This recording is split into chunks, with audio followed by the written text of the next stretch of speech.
What's up, everybody? It's your local hero here with Blackout, the new show here on the Gentleman's Channel. We got hanging out with us Fatima. Y'all might have saw her on Cigar Lounger podcast. She's back. You know, already know we're gonna cover. We're gonna cover a whole lot of black shit on here. So let's get into it. First of all, how you doing? I'm good. I can't complain. Okay, okay.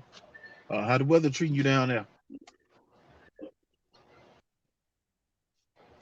Hey, look, it's a little bit better. I'm in a different region of the South visiting with family, so it's not Okay, as hot as, hot and steamy as Florida. So it's decent. okay. Now you're a model slash actress slash multiple things. The first thing I want to ask you, I'm gonna ask you this same question for each individual field that you're in, right?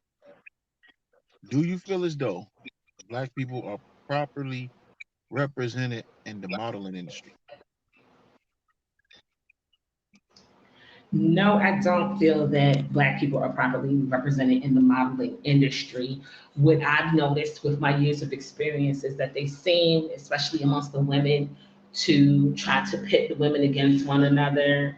They'll take the two most popular women, or they'll take one woman and make her popular, and then make everyone seem to aspire to this handful or this one individual or this group of individuals where there's so much diversity amongst us as Black people that everybody's got their lane and it's enough food on the table for everybody to eat. Okay. Um, now They're how not hard making was it for headway you? to let everyone. Okay, What'd you say? I was gonna say how hard was it for you to get into the business? Oh boy, I came in a while back, and it was really hard. Like now, people can have purple hair and pink hair and blue hair and everything else. And when I came in, I had locks, so it was very difficult. I faced a lot of having to place a wig on my head. Even now, like with my natural hair being a brighter color, I'm open to the wigs, but when I came in, natural hair wasn't even really accepted. It either had to be cut really, really short and low, or it had to be really, really high and long. But there was no in between. Like you didn't see a lot of female models with locks. Now you're seeing Black female models with almost any kind of hair you can imagine. Okay. Now, now let's talk about if you could give advice to a young lady or a male. It's a unisex business. If you get advice to anybody, let's say they're about 17, 18, about getting into business and how to navigate in the business, what would you say to them? Number one, actually learn the workings of the business. Make sure you're able to read your contracts. Be sure that you're being treated with professionalism, respect, and dignity. Know that your agent's cut or agency cut isn't supposed to be more than 20%. Do your research. Make sure that look at all the different clauses in your contracts. Be sure that you know how to not commingle funds. When you're paid, have your business checking and savings account. Keep count of your money, keep trace on your money, have an excellent, I would say, accountant and an attorney. The two A's, a good attorney and a good accountant, will save you a lot of trouble in this business. Knowing the business, being comfortable with the business, speak up, advocate for yourself. If you don't feel comfortable on that assignment, or you feel like your security, your physical person may be at harm, you don't have to take it. As I would hear many elders in my family say, all money is not good money. Hmm. Be aware of your surroundings. Just know what Hmm. you're up against and know what you're dealing with. Okay. Now, now saying what you said and going back to it not we're not being properly represented, and we're pitted against each other. Do you find yourself when you're in those environments or in that world that you get more resistance from the the the black woman that's on top? Unfortunately, yes, or black women that may be quote unquote more established. Hmm. I don't see myself as a threat or an enemy to them, but many of them perceive me and others to be a threat and an enemy. If you're talented, and you heard what I say, if you're truly talented, you Hmm. shouldn't feel insecure or threatened by anyone who's new to you coming into your space or into that professional space. Uh-huh. Because from my under and overstanding and understanding, my only competition looks me in the mirror every day. You're not it. No one else Hmm. outside of me is my competition. That's good. That's a good thing for everybody to understand that. And we've said this plenty of times. People we had on the show has said this plenty of times.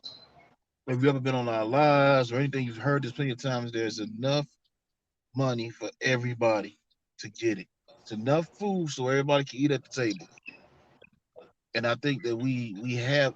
I ain't gonna say Exactly. we. I ain't gonna say we. But I see a lot of us are waking up. A lot of us are waking up, especially in this cigar industry, especially in this podcast, and at least in the sector that I'm in. We help each other. We talk to each other all the time. We check out each other's shows. We support each other. So I can't say that. But what do you think it'll take for the modeling industry, for the black female, black male models to get on the same page and really start making some noise?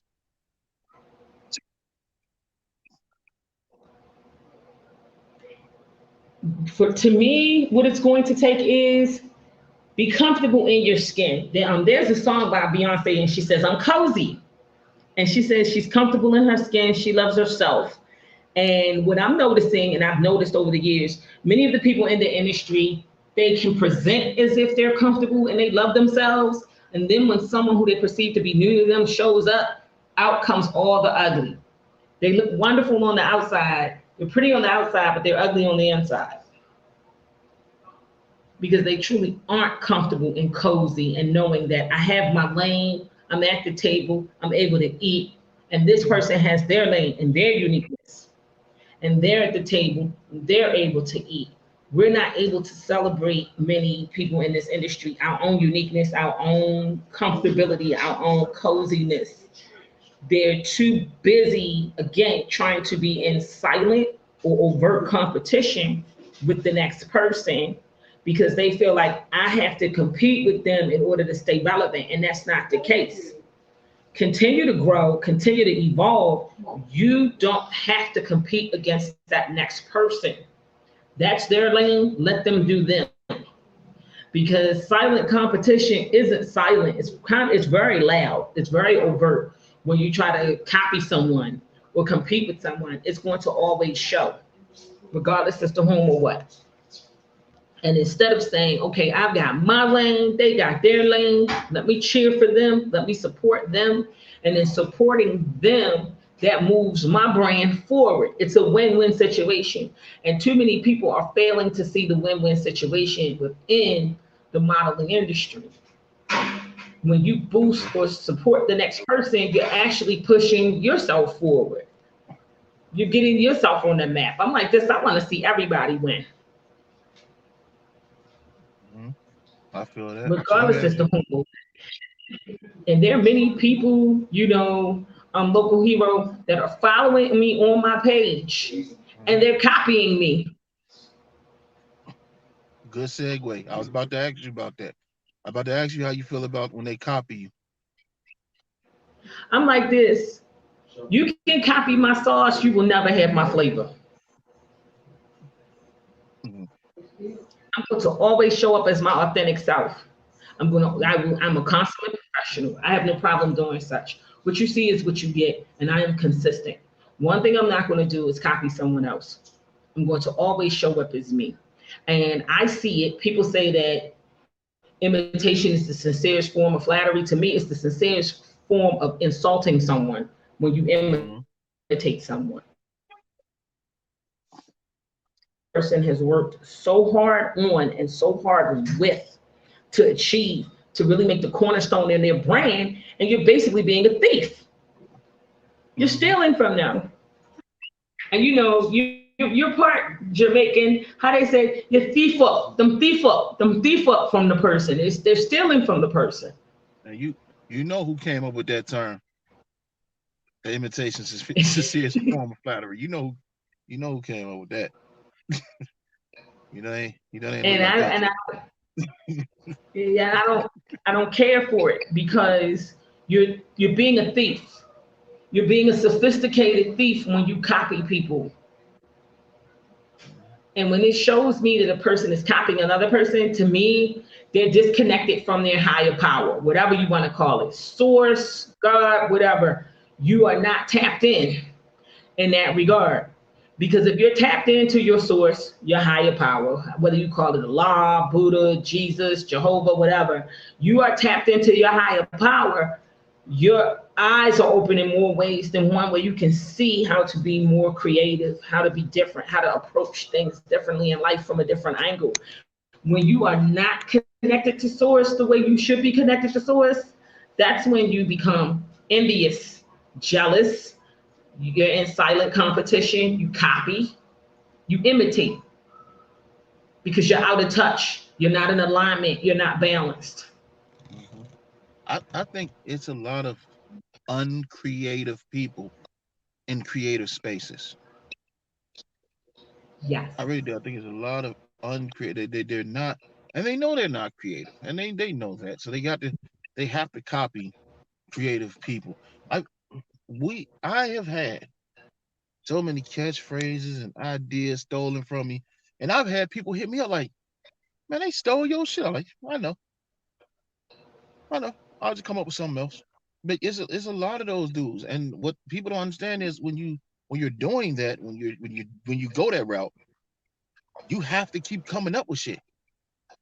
That's the problem. You got to keep coming up with shit, and you can't keep stealing the same person's stuff because eventually people gonna start watching them too. So now you got to come up with something creative. And I think there's a lot of people now. And let me just say this: there's a lot of people with podcasts that don't need a podcast. A lot of y'all don't have anything interesting to say. You don't need a podcast. A lot of you don't need a podcast. You don't. You do not. You ain't had shit interesting to say in years. You don't need a podcast. Stop it. Stop it. I Every time I turn Exactly. around, it's a new pod. I'm like, and it ain't like now. Don't get me wrong, it's good because it's some people out there. I was like, yeah, y'all you need a podcast. Hey, you pretty fun. So it's our people out there like that, but it's some people out. You know the people. You know them. You could tell when they disingenuous and then and phony and everything. You know that. You can tell it. And to me, the really hilarious part Hold on. You muted yourself. Hold on. Hold on. You muted yourself. You muted yourself. You muted your mic. Okay, there you go. all right, I get it. The really interesting aspect of it is this: it's not what's on you, it's what's in you. Mhm. This is why they think they can come and copycat and quote unquote, steal and get away with it and be slick with it.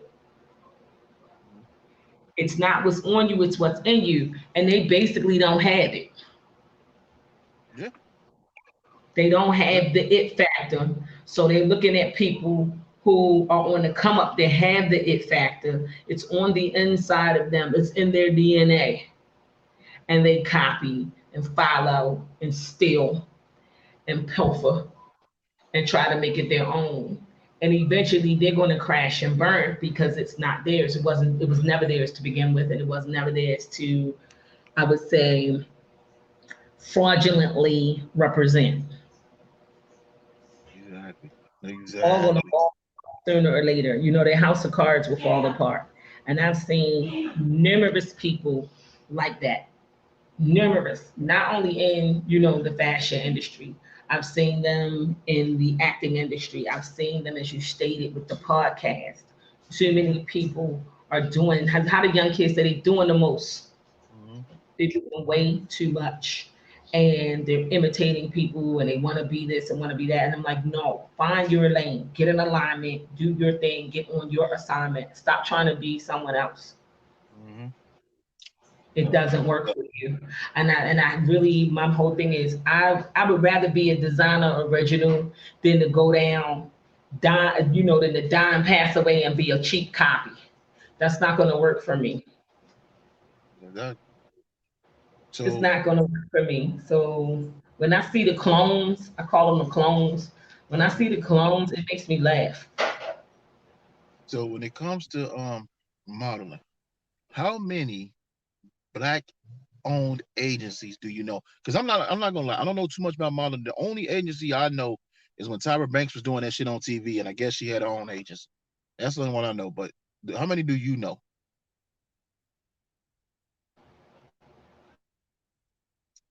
Hold You on. muted Right again. now, There you personally, go. I only know of maybe five black agencies. I know of Mhm. numerous black fashion show producers, and Mhm. I'm going to speak the truth and I'm going to stand in my truth. Many of these black fashion show producers are horrible. They are very poor business people. Mhm. And there is a saying in the black community, there's a reason why a lot of us don't want to do business with each other. Mhm. And it's because of poor business acumen. They're too busy trying to line their pockets, many of these fashion show producers. And they know who they are Mhm. instead of taking care of their staff. You have no models, Damn, boy, I gotta drop a bomb. Go ahead. you have no models, you have no show. How dare you not compensate your models? You pay Mhm. everything else, but you don't pay your models. Without your models, you have no show. Without your So models, your designers cannot show their clothes. Without your let me models, the let me get makeup this artist straight. to decorate or create on. The hairstylists have no one to style. Let me. Without your models, you have no show. Am I tripping? Hold on. I think I'm tripping here. So you're telling me that some of them pay the hairstylists, the dressmakers, the people with the lights, they pay everybody but the model? Let me make it plain to you. Designers have to pay to even have their garments placed in the fashion show. Okay, I didn't know that. Go ahead. Okay. They pay, many of these producers will pay top dollar for the makeup artist, top dollar for the hairstylist, wonderful sets, and they pay the models peanuts or nothing. Then Wow. want the models to help promote the show. There's no food backstage, there's no water backstage, there's no proper setup dressing or changing area. Wow. I've been in these predicaments. And after collaborating with these people once, I will never go back with most of them that are that unprofessional. There are some people that I've worked and collaborated with in one time, and it was a great, great environment. And I would love to get back to work with them, but my schedule hasn't allowed. So, as I'm stating, not everyone that I've collaborated with has had horrible business acumen. Mhm. Too many of them have, where they'll pay one model, a couple G's, and then throw like 100 at another model. And both the models did an excellent 5-star job with presenting the clothes and modeling, and they were professional and they had acumen. That also breeds that spirit of competition in a horrible way amongst the models backstage when you see one model got paid this and another model got paid that instead of setting an industry standard. And there's a big move to have a union amongst the models here in North America. Mm. You just dropped Just some how new you have knowledge. a SAG actors union, there's a push to have a union for models, and there's a need so that models are protected because way too many people are not paying models. Sheesh. I did not know that. That's something new to me. They're not paying the models. The models have to come into these areas where it's not clean.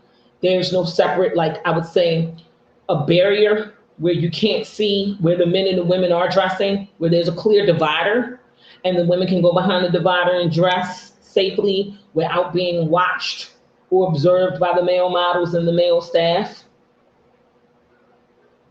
They're gawking and watching the women dress. And it's to a point where I'm buying a personal tent where I can step in the tent and change my clothes backstage if I'm ever backstage and they don't have the proper setup. Mm, that's crazy. I have to stay ready so that I don't have to get ready. Stay ready so I don't have to get ready.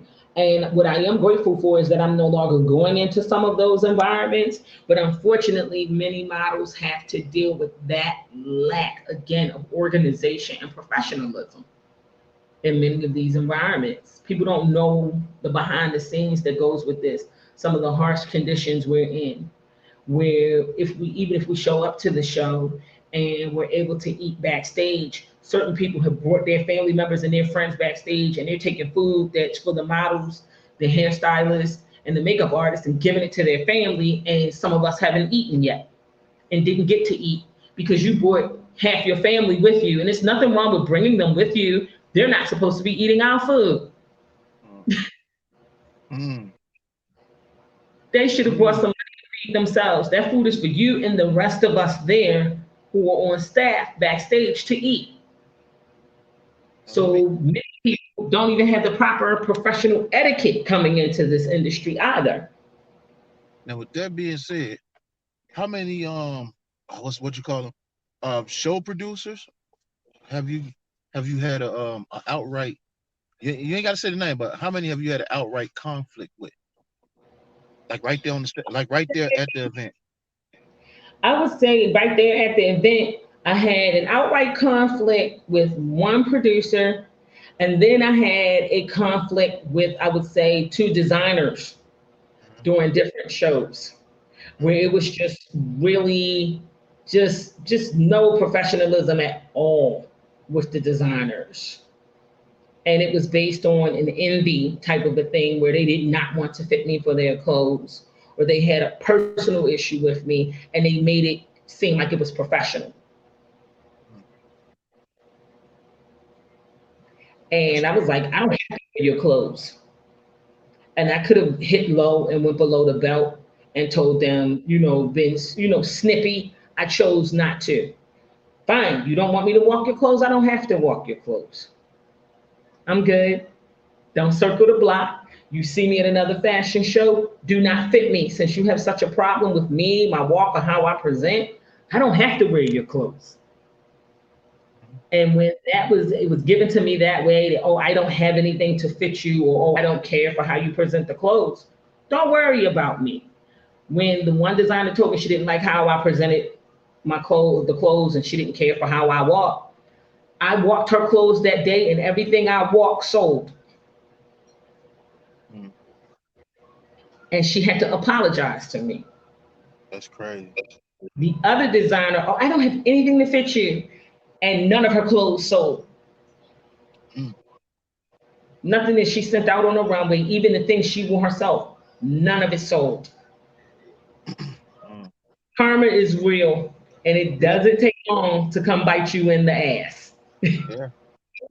The other fashion show producer, I have not worked with them in a few years. I refuse to go back and work with them because, again, the rife level of unprofessionalism, and it's obvious. It's always an issue with the money. You're promising people their money the same day of the show, and people aren't getting paid that same day. Half the models are being paid the same day, the other half have to wait 2 and 3 days. And then again, it's an insult. You're not paying them what they put out to prepare for a show. For a show, men and women, male and female models, have to have their hair styled, a basic pedicure, a basic manicure, no color, but they have to show up neat. They have to make sure that they maintain a model bag, which could contain different types of underwear, extra garments. For women, it could be wigs, jewelry, pantyhose, disposable, undergarments, items to make sure that we don't sweat or leave any types of odors in the clothing. We have to have unscented deodorant, no perfume when we show up that day. We can't put perfume on again until after we're done with the show and we put our personal street clothes on. Okay. See, I'm learning stuff. I'm learning stuff. We have to have snacks in our bag. We have to have You have to have washcloths, wash, you have to have towels, water. Mhm. Because once you're inside backstage, you can't come back out. Only gonna come out to walk and practice and then be fitted for your clothes for that day. And you're there for hours. People don't know. We're there between 8 and 10:30 a.m. It's an early afternoon show. We're there between 8 and 10:30 a.m. The show goes on like around lunch. Once we're done, we go backstage and there, and we are waiting to get paid.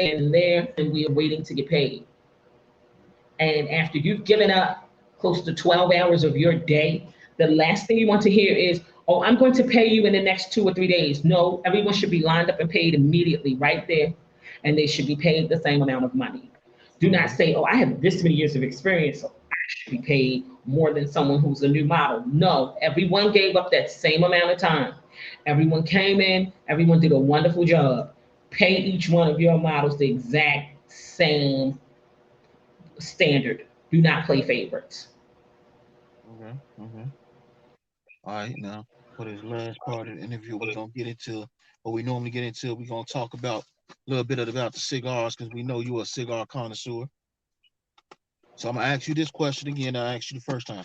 When it comes to the cigar industry, do you feel as though we're properly represented? No, I feel that we're underrepresented. I will honestly say my grandfather was a cigar smoker, and that's how I was introduced to cigars. So, grandpa was alive during like the 50s, 60s, and 70s. My grandfather passed away almost 10 years ago. And during his day, they had black cigar brands due to the no integration. He lived during the Jim Crow era, so we had to make our own brands and we were able to support one another. Once integration occurred, then you weren't seeing many of these black brands vanished. We stopped institution building.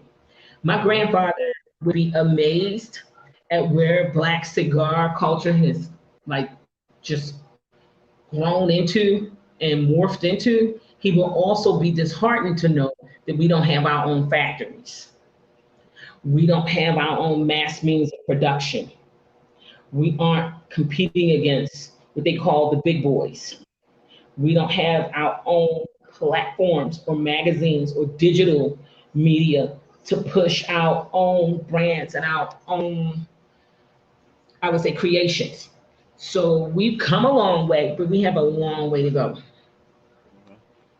All right. So, how do you find out about black owned cigar brands? How do you find that information? It's mainly been for me word of mouth and by way of social media.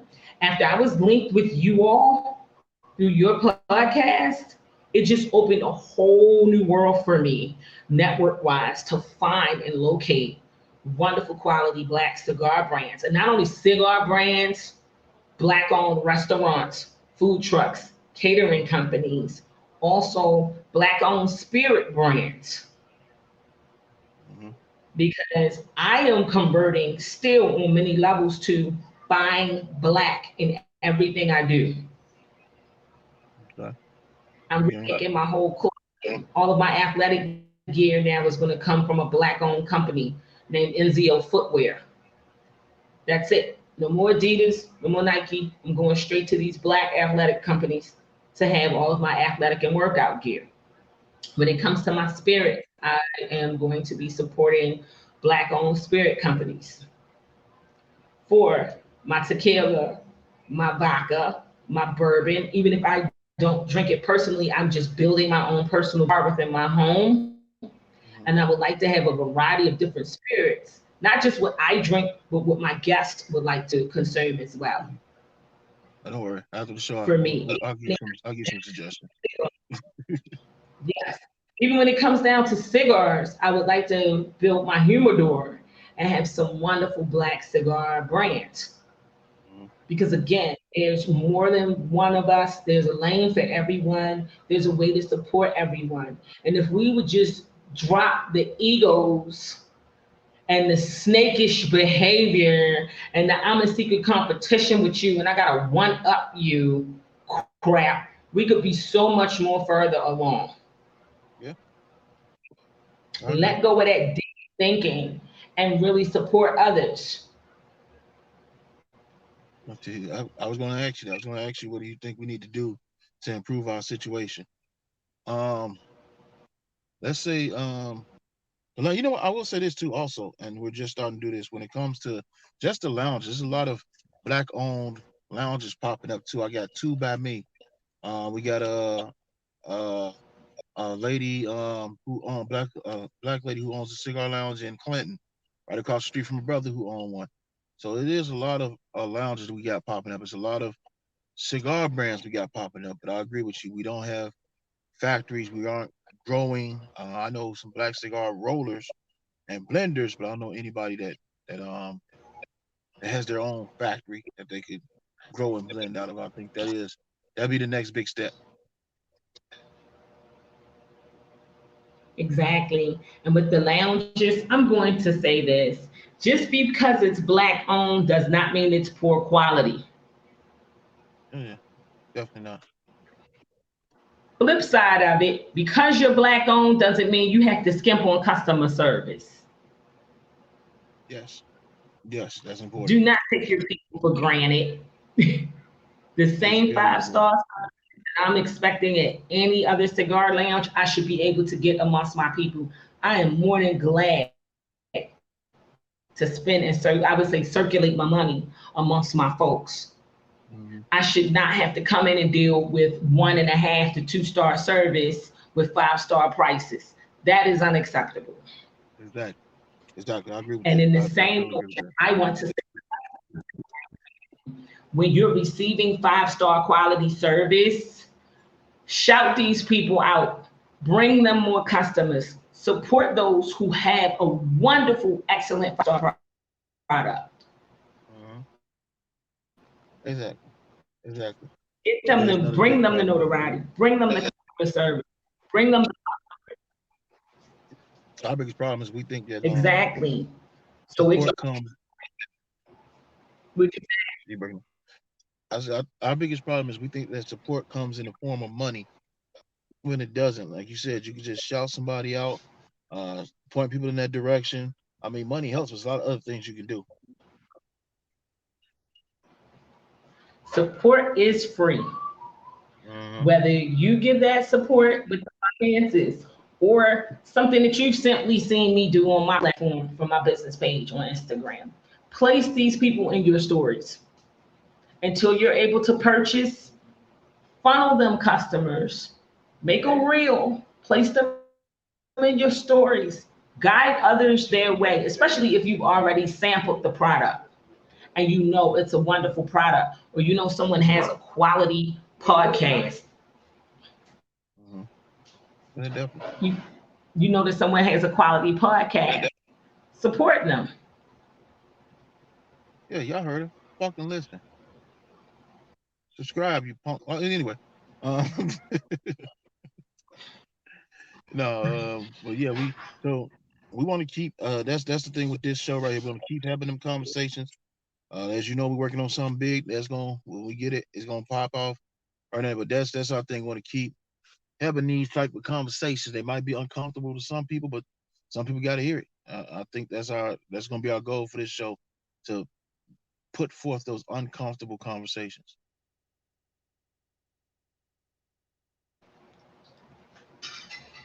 Hold on. These conversations have to be had. They must be had. If they're not had, then how are we going to come up with solutions? Hmm. Exactly. Exactly. Period. If we don't Exactly. speak on it, then there's no way to come up with remedies and solutions for these problems. Yeah, if you don't acknowledge the problem, then you can't find the cure. You can't find the fix. So yeah, that's a big thing. But it has been fun having you on. I appreciate you. You're on the second episode of this brand new show. Yay! Thank you for having me. Yeah, so it's gonna premiere every Friday. We just We got the logo done. We just gotta get Kimbro to get the template done, and we'll be straight. And shirts coming soon. So thank you for me. I'm honored. You know I'm honored. Whenever I have a chance to collaborate with you all, come on to a live, I am very, very honored. We enjoy having you on. We enjoy having you on. But yeah, it's been fun. Everybody, we finna get up out of here. Um, remember, stay black and die. I don't know what the fuck to say. We ain't getting enough for this yet. We're gonna work it out. It's gonna be okay. I'm gonna come up with some slick shit. It's gonna be okay. Just a second episode. Y'all can't be mad at me. Uh, all right, y'all, but we out, man. Peace.